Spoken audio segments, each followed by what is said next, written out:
Hi guys! Welcome back sa aking vlog. For today's vlog, magtuturo na naman tayo. Ayos to dahil kahit nasa bakasyon, kumikita pa rin. At syempre malapit na naman ang katapusan kaya bills na naman. Ang itinuturo pala natin ay Cargo Ballast Handling Simulator para sa mga LPG tankers. Meron pala akong 5 estudyante ngayon, mga opisyal at mahuhusay. Galing sila sa iba't ibang sikat na kumpanya. Kung kilala nyo sila, shoutout naman dyan. So first day pala nila ngayon, meaning familiarization muna. Gaya rin sa barko, pag first day familiarization, di ba?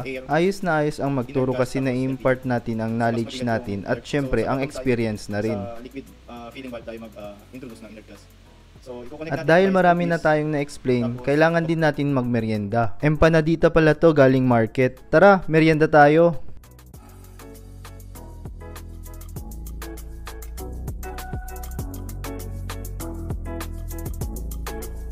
At doon nagtatapos ang aking vlog. Shoutout sa aking mga kabaro na naglalayag sa iba't ibang panig ng mundo. Salamat sa panonood. Please don't forget to like and follow my page. Thank you!